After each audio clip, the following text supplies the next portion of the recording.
అందరికీ మర్నాత. అందరూ ఎలా ఉన్నారు? మరి ఈరోజు ఒక వాగ్దానంతో మీ ముందుకొచ్చాను. ఈరోజు విశ్రాంతి దినము కదా! దేవుడు మరి వారంలో సోమవారం నుంచి శనివారం వరకు మీరు కష్టపడండి. కానీ ఒక్కరోజు ఆదివారము నాతో గడపండి. విశ్రాంతి దినము నా దినము. వారమంతా సోమవారం నుంచి శనివారం వరకు నువ్వేం పని చేసుకున్నా, ఏ కష్టపడినా సోమవారం నుంచి శనివారం వరకు దేవునికి సమయాన్ని ఇచ్చాడు. కానీ ఆదివారము కొన్ని గంటలన్నా ఆయన సన్నిధిలో గడపమని దేవుని వాక్యం సెలవిస్తుంది. ఎందుకంటే కీర్తన గ్రంథము 16 అధ్యాయం 11 వచనంలో ఇలా ఉంటుంది. నీ సన్నిధిలో సంపూర్ణ సంతోషం కలదు అని. మరి దావీదు భక్తుడు అంటాడు, నీ సన్నిధిలో సంపూర్ణ సంతోషం ఉంటుందయ్యా అని చెప్పేసి. ఎందుకంటే ప్రపంచం అంటుంది డబ్బులో ఆనందం ఉంటుంది, సంతోషం ఉంటుంది అని. ఒక పదవిలో సంతోషం ఉంటుంది అని. మనుషులతో ఉండడం ద్వారా సంతోషం ఉంటుంది అని. నిజమే, వీటన్నిటిలో మనకు సంతోషం ఉంటుంది, ఆనందం ఉంటుంది. కానీ డబ్బు పోతే ఆనందం పోతుంది. పదవి పోతే ఆనందం పోతుంది. మనుషులు మనం విడిచిపెట్టి వెళ్ళిపోతే ఆనందం పోతుంది.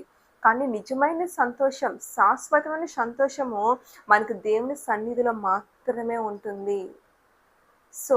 మరి దావీదు భక్తుడికి జీవితంలో ఎన్ని సమస్యలున్నా, ఎన్ని కష్టాలున్నా, శత్రువులు వెంటాడుతున్నా, ఒత్తిడిలో ఉన్నా, ఇవన్నీ ఉన్నప్పటికీ కూడా దావీదు భక్తుడు నీ సన్నిధిలో సంపూర్ణ సంతోషం కలదయ్యా అని అంటున్నాడంటే, ఏ శ్రమ ఉన్నా, ఏ కష్టం ఉన్నా, ఏ బాధ ఉన్నా, ఏ శత్రువు ఉన్నా దావీదు దేవుని సన్నిధి విడిచిపెట్టలేదు కనుకొని ఆ దేవుని సన్నిధిలో ఉన్న సంతోషం ఏంటో దావీదు గారు చూశారు. ఈరోజు నీ జీవితంలో, నా జీవితంలో కూడా సమస్యలు ఉంటాయి, కష్టాలు ఉంటాయి, బాధలు ఉంటాయి, శత్రువులు ఉంటారు, అనారోగ్యాలు ఉంటాయి.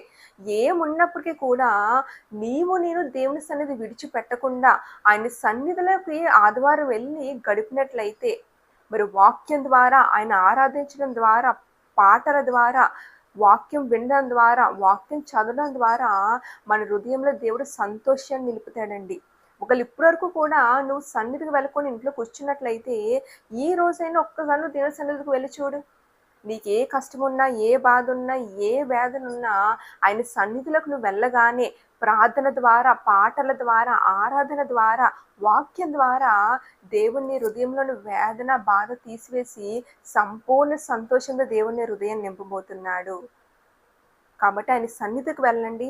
ఆయన హృదయంలో సంపూర్ణమైన సంతోషాన్ని, మీ జీవితంలో సంపూర్ణమైన సంతోషాన్ని దేవుడు దయచేయబోతున్నాడు. ఆమేన్. మరణాత. మన ఛానల్ సబ్స్క్రైబ్ చేయండి, లైక్ చేయండి, షేర్ చేయండి.